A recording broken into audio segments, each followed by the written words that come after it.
शांति 21 नवंबर 2023 की साकार मुरली है।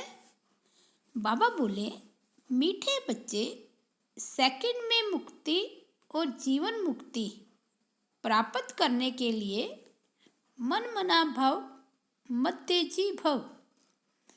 बाप को यथार्थ पहचान कर याद करो और सबको बाप का परिचय दो।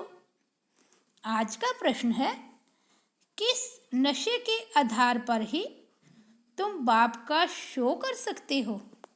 उत्तर है, नशा हो कि हम अभी भगवान के बच्चे बने हैं, वह हमें पढ़ा रहे हैं, हमें ही सब मनुष्य मात्र को सच्चा रास्ता बताना है। हम अभी संगम युग पर हैं, हमें अपनी रॉयल चलन से बाप का नाम भला करना है।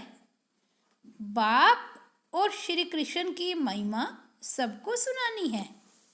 गीत बजा है, आने वाले कल की तुम तकदीर हो। ओम शांति। यह गीत तो गाए हुए हैं स्वतंत्रता सेनानियों के। बाकी दुनिया की तकदीर किसको कहा जाता है, यह भारतवासी नहीं जानते हैं। सारी दुनिया का प्रश्न है, सारी दुनिया की तकदीर बदल हेल से हेवन बनाने वाला कोई मनुष्य हो नहीं सकता। यह महिमा किसी मनुष्य की नहीं है। अगर श्री कृष्ण के लिए कहें तो उनको गाली कोई दे न सके। मनुष्य यह भी नहीं समझते हैं कि श्री कृष्ण ने चौथ का चंद्रमा कैसे देखा जो कलंक लगा। कलंक वास्तव में न श्री कृष्ण को लगते हैं न गीता के भगवान को लगते हैं। कलंक लगते हैं ब्रह्मा को। श्री कृष्ण को कलंक लगाए भी हैं तो भगाने के। शिव बाबा को तो किसको भी पता नहीं है। ईश्वर के पिछाड़ी भागे हैं जरूर, परंतु ईश्वर तो गाली खा ना सके। न ईश्वर को न श्री कृष्ण को गाली दे सकते। दोनों की महिमा जबरदस्त है। श्री कृष्ण की भी महिमा नंबर 1 है। लक्ष्मी नारायण की इतनी महिमा नहीं है क्योंकि वह शादीशुदा है। श्री कृष्ण तो कुमार है, इसलिए उसकी महिमा ज़्यादा है। भल लक्ष्मी नारायण की महिमा भी ऐसे ही गाएंगे। 16 कला संपूर्ण, संपूर्ण निर्विकारी। श्री कृष्ण को तो फिर द्वापर में दिखाया है। समझते हैं यह महिमा परंपरा से चली आई है। इन सब बातों को भी तुम बच्चे जानते हो। यह तो ईश्वरीय नॉलेज है। ईश्वर ने ही राम राज्य स्थापन किया है। राम राज्य को मनुष्य समझते नहीं है। बाप ही आकर इन सब की समझ देते हैं। सारा मदार है गीता पर। गीता में ही रॉन्ग लिख दिया है। कौरव और पांडवों की लड़ाई तो लगी ही नहीं, तो अर्जुन की बात ही नहीं। यह तो बाप बैठ पाठशाला में पढ़ाते हैं। पाठशाला युद्ध के मैदान में थोड़े ही होगी। हाँ, ये माया रावण से युद्ध है, उन पर जीत पानी है। माया जीते जगत जीत बनना है। परंतु इन बातों को जरा भी समझ नहीं सकते। ड्रामा में नूंद ही ऐसी है, उन्हों को पिछाड़ी में आकर समझना है और तुम बच्चे ही समझा सकते हो। भीष्म पितामह आदि को हिंसक बाण आदि मारने की बात ही नहीं है। शास्त्रों में तो बहुत ही बातें लिख दी है। माताओं को उनके पास जाकर टाइम लेना चाहिए। बोलो, हम आपसे इस संबंध में बात करना चाहते हैं। यह गीता तो भगवान ने गाई है, भगवान की महिमा है। श्री कृष्ण तो अलग है। हमको तो इस बात में संशय आता है। रुद्र भगवानोवाच, उनका यह रुद्र ज्ञान यज्ञ है। यह निराकार परम पिता परमात्मा का ज्ञान यज्ञ है। मनुष्य फिर कहते श्री कृष्ण भगवानोवाच, भगवान तो वास्तव में एक को ही कहते हैं। उनकी फिर महिमा लिखनी चाहिए। श्री कृष्ण की महिमा यह है। अब दोनों में गीता का भगवान कौन है? गीता में लिखा हुआ है सहज राजयोग। बाप कहते हैं कि बेहद का संन्यास करो, देह सहित देह के सर्व संबंध छोड़ अपने को आत्मा समझो, मनमना भव मध्यजी भव। बाप समझाते तो बहुत अच्छी रीति से हैं। गीता में है श्रीमद् भगवानोवाच, श्री अर्थात श्रेष्ठ तो परम पिता परमात्मा शिव को ही कहेंगे। श्री कृष्ण तो दैवी गुण वाला मनुष्य है। गीता का भगवान तो शिव है, जिसने राजयोग सिखाया है। बराबर पिछाड़ी में सब धर्म विनाश हो, एक धर्म की स्थापना हुई है। सतयुग में एक ही आदि सनातन देवी देवता धर्म था। वह श्री कृष्ण ने नहीं, परंतु भगवान ने स्थापन किया। उनकी महिमा यह है। उनको तब में माता पिता कहा जाता है। श्री कृष्ण को तो नहीं कहेंगे। तुम्हें सत्य बाप का परिचय देना है। तुम समझा सकते हो कि भगवान ही लिबरेटर और गाइड है, जो सबको ले जाते हैं। मच्छरों सदृश सबको ले जाना यह तो शिव का काम है। सुप्रीम अक्षर भी बड़ा अच्छा है। तो शिव परम पिता परमात्मा की महिमा अलग, श्री कृष्ण की महिमा अलग, दोनों सिद्ध कर समझानी है। शिव तो जन्म मरण में आने वाला नहीं है, वह पतित पावन है। श्री कृष्ण तो पूरे 84 जन्म लेते हैं। अब परमात्मा किसको कहा जाए, यह भी लिखना चाहिए। बेहद के बाप को न जानने के कारण ही आर्फन दुखी हुए हैं।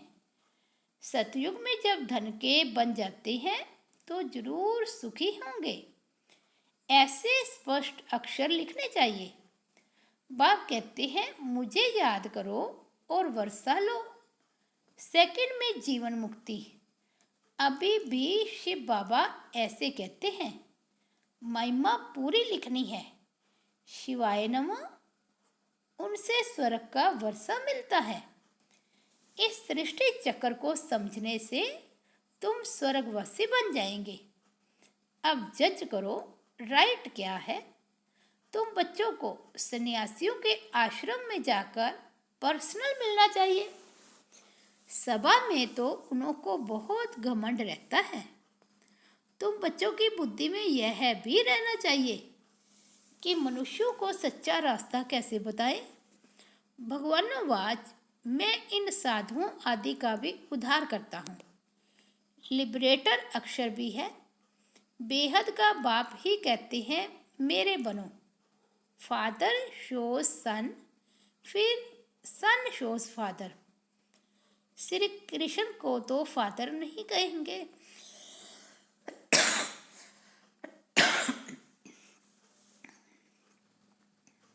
गॉड फादर के सब बच्चे हो सकते हैं, मनुष्य मात्र के तो सब बच्चे हो ना सके।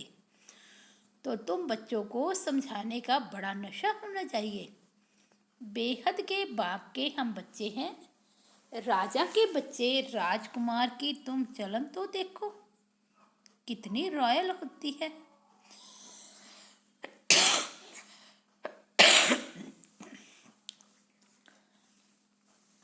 परंतु उस बेचारे पर, श्री कृष्ण पर तो भारतवासियों ने कलंक लगा दिया है। कहेंगे भारतवासी तो तुम भी हो। बोलो, हाँ, हम भी हैं, परंतु हम अभी संगम पर हैं। हम भगवान के बच्चे बने हैं और उनसे पढ़ रहे हैं।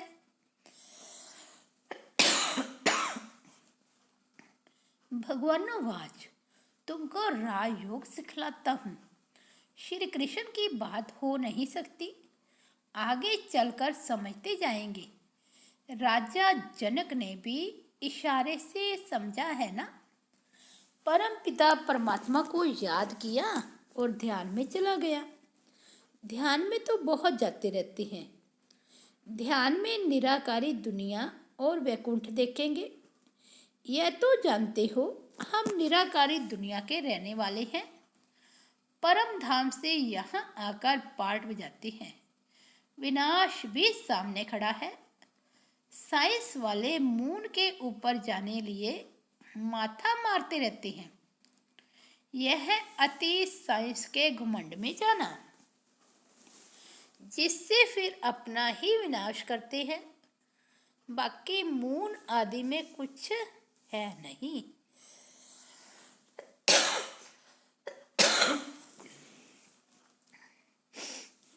बाबा कहे, बाकी मून आदि में कुछ है नहीं।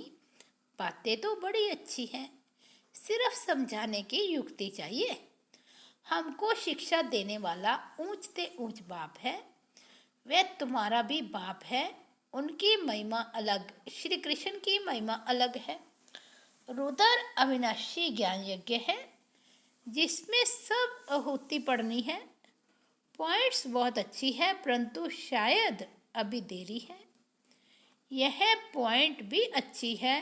एक है रूहानी यात्रा, दूसरी है जिस्मानी यात्रा। बाप कहते हैं कि मुझे याद करो तो अंतमति सोगति हो जाएगी। स्पिरिचुअल फादर के बिना और कोई सिखला ना सके। ऐसी ऐसी पॉइंट लिखनी चाहिए। मनमना भाव, मध्यजी भाव, यह है मुक्ति, जीवन मुक्ति की यात्रा। यात्रा तो बाप ही कराएंगे, श्री कृष्ण तो करा ना सके। याद करने की ही आदत डालनी है। जितना याद करेंगे उतना खुशी होगी, परंतु माया याद करने नहीं देती है। अच्छा, मीठे मीठे सिकिलदे बच्चों प्रति माता पिता बाप दादा का याद प्यार और गुड मॉर्निंग रूहानी बाप की। आगे बाबा कहते, सर्विस तो सब करते हैं, परंतु ऊंच और नीच सर्विस तो है ना। किसको बाप का परिचय देना है, बहुत सहज। अच्छा, रूहानी बाप की रूहानी बच्चों को नमस्ते। हम रूहानी बच्चों की रूहानी बाप दादा को याद प्यार, गुड मॉर्निंग और नमस्ते। रात्रि क्लास है। जैसे पहाड़ों पर हवा खाने रिफ्रेश होने जाते हैं, घर व ऑफिस में रहने से बुद्धि में काम रहता है। बाहर जाने से ऑफिस के ख्यालात से फ्री हो जाते हैं। यहाँ भी बच्चे रिफ्रेश होने के लिए आते हैं। आधा कल्प भक्ति करते करते थक गए हैं। पुरुषोत्तम संगम युग पर ज्ञान मिलता है। ज्ञान और योग से तुम रिफ्रेश हो जाते हो। तुम जानते हो, अभी पुरानी दुनिया विनाश होती है, नई दुनिया स्थापन होती है। प्रलय तो होती नहीं। वो लोग समझते हैं दुनिया एकदम खत्म हो जाती है, परंतु नहीं, चेंज होती है। यह है ही नरक, पुरानी दुनिया। नई दुनिया और पुरानी दुनिया क्या होती है, यह भी तुम जानते हो। तुमको डिटेल में समझाया गया है। तुम्हारी बुद्धि में विस्तार है, सो भी नंबरवार पुरुषार्थ अनुसार। समझाने में भी बहुत रिफाइनेंस चाहिए। किसी को ऐसा समझाओ जो छठ बुद्धि में बैठ जाए। कई बच्चे कच्चे हैं जो चलते चलते टूट पड़ते हैं। भगवानोवाच भी है, आश्चर्यवंत सुनंती कथंती। यहाँ है माया से युद्ध। माया से मरकर ईश्वर का बनते हैं, फिर ईश्वर से मरकर माया का बन जाते हैं। अडॉप्ट हो फिर फारगती दे देते हैं। माया बड़ी प्रबल है, बहुतों को तूफान में लाती है। बच्चे भी समझते हैं हार जीत होती है, ये खेल ही हार जीत का है। 5 विकारों से हारे हैं, अभी तुम जीतने का पुरुषार्थ करते हो, आखिरी जीत तुम्हारी है। जब बाप के बने हो तो पक्का बनना चाहिए। तुम देखते हो माया कितने टेम्पटेशन देती है। कई बार ध्यान दीदार में जाने से भी खेल खलास हो जाता है। तुम बच्चों की बुद्धि में है, अब 84 जन्म का चक्र लगाकर पूरा किया है। देवता, क्षत्रिय, वैश्य, शूद्र बने, अभी शूद्र से ब्राह्मण बने हैं। ब्राह्मण बन फिर देवता बन जाते हैं, यह भूलना नहीं है। अगर यह भी भूलते हो तो पाप पीछे हट जाते हैं, फिर दुनियावी बातों में बुद्धि लग जाती है। मुरली आदि भी याद नहीं रहती, याद की यात्रा भी डिफ़िकल्ट पहुँचती है। यह भी वंडर है, कई बच्चों को बैच लगाने में भी लज्जा आती है। यह भी देह अभिमान है ना, गाली तो खानी ही है। श्री कृष्ण ने कितनी गाली खाई? सबसे जास्ती गाली खाई है शिव ने, फिर श्री कृष्ण ने, फिर सबसे जास्ती गाली खाई है राम ने। नंबर वार है। डिफेम करने से भारत की कितनी गलानी हुई है, तुम बच्चों को इसमें डरना नहीं है। अच्छा, मीठे मीठे सिकी लदे बच्चों प्रति याद प्यार और गुड नाइट। गुड नाइट बाबा। धारणा के लिए मुख्य सार, फर्स्ट पॉइंट है, बुद्धि से बेहद का संन्यास कर रूहानी यात्रा पर तत्पर रहना है, याद में रहने की आदत डालनी है। सेकंड पॉइंट है, फादर शोज सन, सन शोज फादर, सभी को बाप का सत्य परिचय देना है। सेकंड में जीवन मुक्ति का रास्ता बताना है। आज का वरदान है, मनसा और वाचा के मेल द्वारा जादू मंत्र करने वाले नवीनता और विशेषता संपन्न भव। मनसा और वाचा दोनों का मिलन जादू मंत्र का काम करता है। इससे संगठन की छोटी छोटी बातें ऐसे समाप्त हो जाएगी जो आप सोचेंगे कि यह तो जादू हो गया। मनसा शुभ भावना व शुभ दुआएं देने में बिजी हो तो मन की हलचल समाप्त हो जाएगी। पुरुषार्थ से कभी दिल शिकस्त नहीं होंगे, संगठन में कभी घबराएंगे नहीं। मनसा वाचा की सम्मिलित सेवा से विहंग मार्ग की सेवा का प्रभाव देखेंगे। अब सेवा में इसी नवीनता और विशेषता से संपन्न बनो तो 9 लाख प्रजा सहज तैयार हो जाएगी।